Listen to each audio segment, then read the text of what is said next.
Okay, so first of all, I'm coming here with two hats. So I also a student in Stephen Frankel's lab in the Technion, and I work at IBM. But this research was part of my work in the Technion.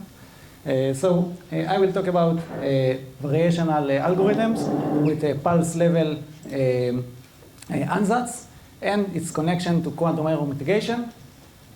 So we are in the NISQ area, as this all of the talks we're talking about, and we are progressing in both directions. Both the number of qubits develop each year, and more companies develop larger and larger devices, and also the error rates gets lower. And I categorize it in like two main ways to get the errors rate better, either by improving the hardware, by having better coherence times, better gate control, better classical hardware that controls the quantum gates, or by getting a device with some error rate and lower it by having better algorithms or better synthesis that have a lower gate count, or some algorithms that mitigate your errors. So in this talk, I will talk a little bit about both directions, and also about the connections of both of these two categories and the way to combine them together in order to get even some better results with lower error rates. So first of all, I will start with the gate control. So suppose we have some quantum circuit that we want to run on our hardware. So the algorithm developer develops some circuit that should, in the ideal case, have his result that he wants.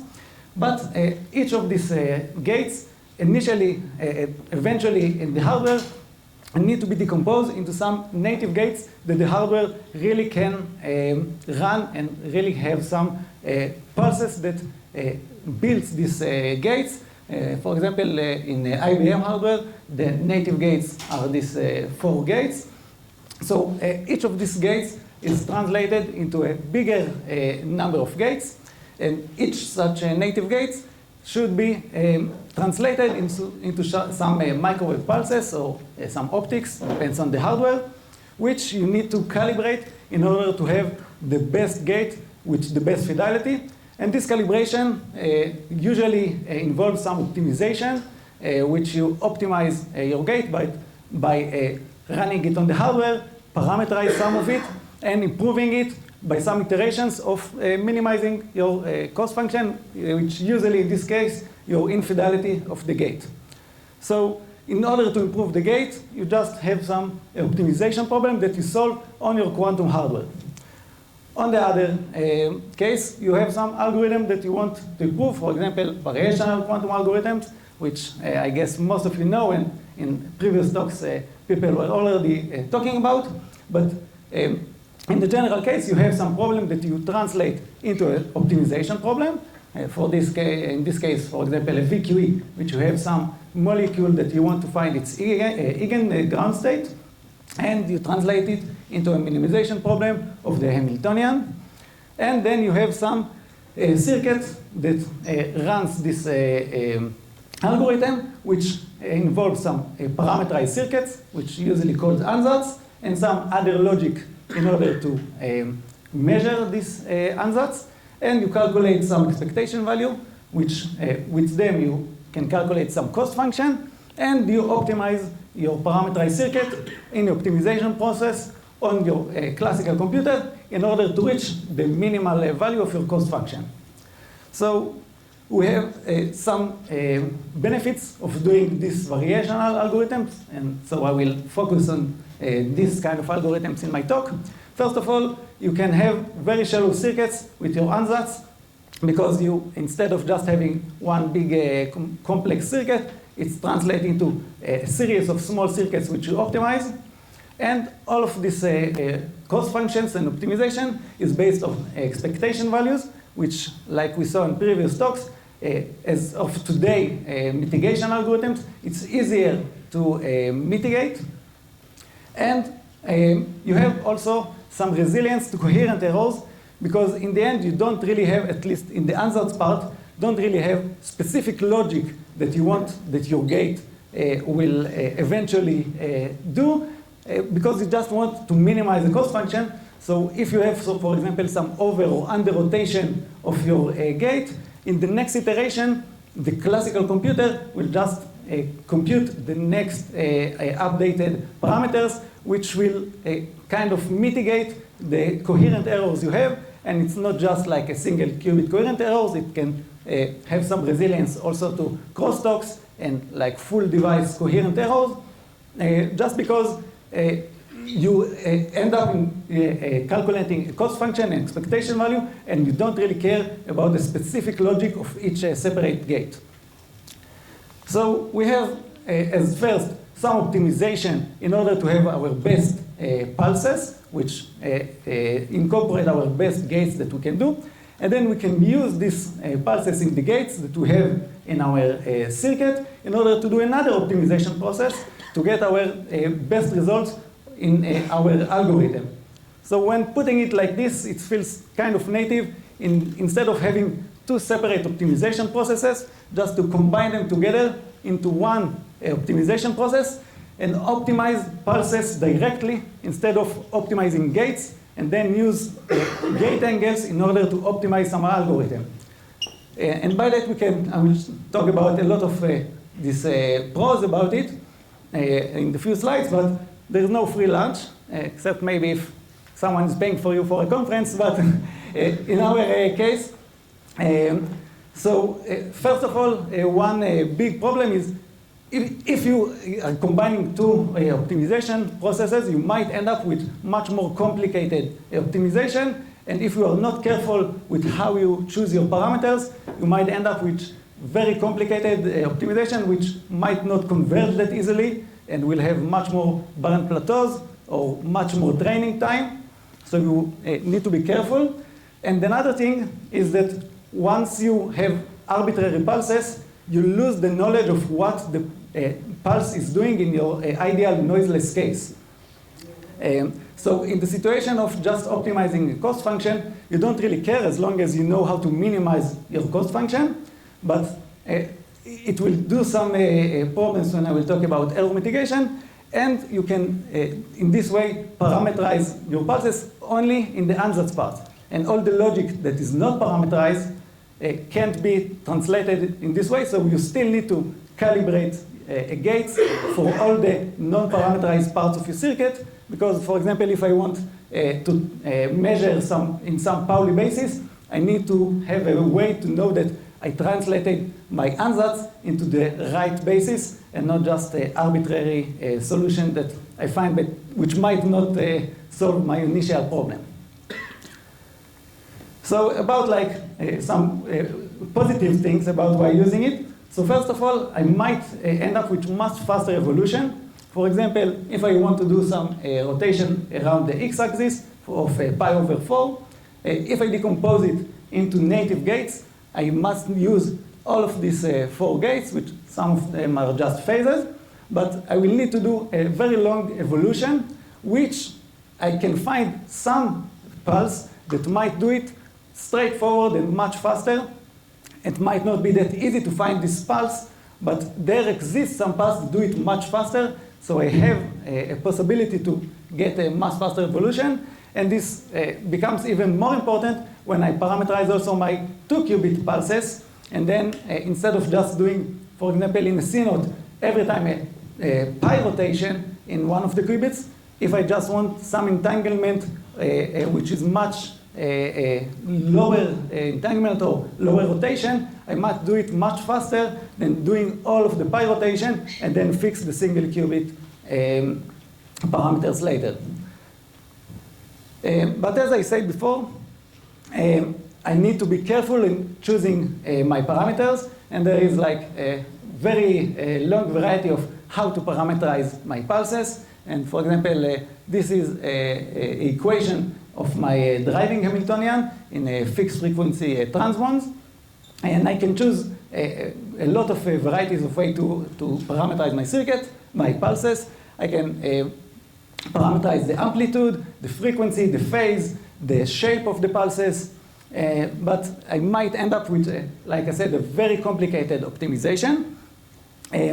For example, in a previous paper that a group came with a similar idea, they choose to parameterize their pulses by the amplitude and frequency, and just at every single nanosecond to parameterize which amplitude and at which frequency they will derive their pulses, which enable them to have like very optimized pulses with very like short durations to reach very complex state vectors in the end.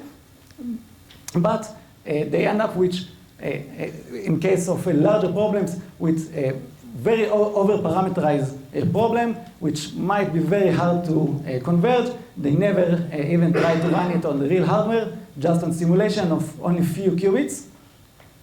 And this is like, for example, an arbitrary pulses they can generate, which solve, for example, a 4-qubit VQA problem, which just less than 40 nanoseconds, which is kind of the typical time of a single native gate in some of the hardware, which is really fast, but this becomes very complicated optimization, and it might end up with a lot of leakage and other stuff that if you don't, in this case, simulate, you might miss up. So in our case, we choose a much simpler parameterization, which is only the duration of the pulses. And the reason we choose duration is because we have some resilience to coherent errors. So we just want to minimize our incoherent errors, which in the fixed frequency transband, which is the hardware that we tested on, is dominated by incoherent error, which is just the dephasing and decoherence of our states. As long as I can minimize the duration, I will also minimize my incoherent error. So just want to emphasize, while I parameterize my duration, all the other parameters I need to keep fixed, but I need somehow to choose like a hyperparameter, which the parameters I use. So the biggest problem was what will be my pulse shape, which I stay fixed over all of my algorithm. So the the first thing that came in mind is just to use the shapes that the native gates uses, which is the drag pulse for the single qubit, which is very good in order to have very low leakages and have a kind of fast rotation with keeping the leakage minimal. But just to keep in mind that there were some papers that show that leakage might not be an error or a problem in variational algorithms, because in some cases, if you have some leakage, you might reach the final solution better after you trace out to your Hilbert space. And in these cases, you might just want to do very simple square pulses, which have much more leakage, but also much faster evolution. But as first thing, we stick with drag pulses, because when you reach up a high number of leakage, you might reach the wrong solution, and some of the promises of your optimization problem of the global optimum might not still be the same. And for 2-qubit pulses, we also use the shape that is used in the native gates of the real hardware, which is a flat-top Gaussian, of course, resonance pulse, which has like two typical shapes, or just one single long pulse in order to derive as fast as you can your qubit, but also have some single qubit rotations that comes along with it, which again is just coherent errors, which we don't really care about. Or another shape, which is the echoed version of the same thing, which you just flip in the middle the control qubit, and then your target qubit cancels out the single qubit coherent errors, which at first we thought that might not be a problem in our case, because again, we don't really care about coherent errors, but later on when we started testing it, we saw that it imposed some problems in our classical optimizer, because it's have a lot of like sharp changes in the cost function with small changes in the duration of your Gaussian, which again, it's something that you need to take into account when you want to solve your problem. So how much each changes of the parameter changes your cost function. So in the end, we stick with the echoed version, which is not optimal, and in future research, we might think of how to do it a little faster, but as I will show you later, it still gives very good results. So what is the final structure of our ANSATZ? So this is a typical hardware-efficient ANSATZ, which is used in a lot of the new algorithms of the new demonstrations of NISQ era. So we did something that looks very similar, but in the pulse level. And we stick with layers of single qubit gates and single qubit pulses and two qubit pulses, which each of the single qubit pulses is just a drag pulse, which we vary its duration. And the two qubit pulses is just layers of each of the possible two qubit pairs that our connectivity of the device allows us, which is just a Gaussian pulse with echo one, which in this photo it's not look like the echo version, but it's just an echo version of this flat top Gaussian.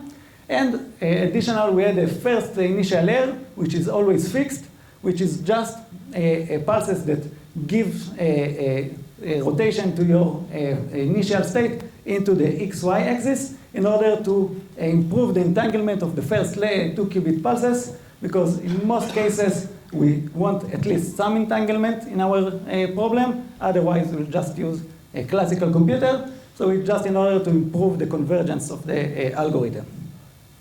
And this layer can be repeated as many times as needed, as the complexity of the problem. And one thing that I want to emphasize is the expressibility of such ANSATZ is much better than the expressibility of its gates-based version, mainly because of the two-qubit parameterization, which can be like any two-qubit logic in each layer, which makes the expressibility of our ANSATZ really big, which only the cost of a single parameter for each two-qubit pulse. So I saw like some results in simulation. We simulated a VQE algorithm, which has some small molecules. As at first, we just simulated, and we got really nice results as compared to its gate version without the need of mitigation. We were able to reach the chemical accuracy, for example, in the H2 problem. And also we tested the duration of our ANSATZ as opposed to the gate-based approach for several molecules. And then as you can see, in the gate approach, it's the fixed number duration is just as the parameter of your number of layers, while in the pulse approach, the duration of your ANSATZ is getting changed as the number of entanglement or the amount of entanglement needed in your problem. And even in the longest case, it's much, much shorter than the gate-based approach, which gives it a lot of improvement in the accuracy of the result. And also we tested on one of IBM hardware, we tested just the two-qubit case, which is a simple like H2 problem. And again, like the simulation, our results were much faster than the gate-based approach. And we also were able to reach a chemical accuracy with just error mitigation without the need of extensive mitigation of the expectation values, which is, I think, really impressive, as far as I know, haven't been demonstrated before without using extensive error mitigation. But again, when we are reaching larger and larger problems, this is just a simplified two-qubit problem, we will need to use some error mitigation to mitigate the errors in our expectation value. So there are a lot of different algorithms in order to do that, but some of them need to have some adjustment in order to be able to use them in a pulse-based ANSATZ. And I will explain briefly why, but I will start with some algorithms that can fit naturally to pulse-based. For example, readout error mitigation is just pre and post processing, and you don't really care what the logic of the circuit is. Also, dynamical decoupling doesn't really care if you're using gates or pulses, because the logic of each individual pulse is not matter. And also, the kick error mitigation, which we saw yesterday, it requires to know what is the specific pulses that you use, but is naturally fits pulses just because the mitigation is in the pulse level naturally. But some other error mitigation, for example, zero noise extrapolation, needs to know what is the ideal logic that you want to do in each of your gates, which, as I said before, you lose when you go to the pulse level. And I will try to explain and answer the question, is it possible to do zero noise extrapolation in a pulse-based ANSATZ? And later, maybe with future research, we can see for other algorithms.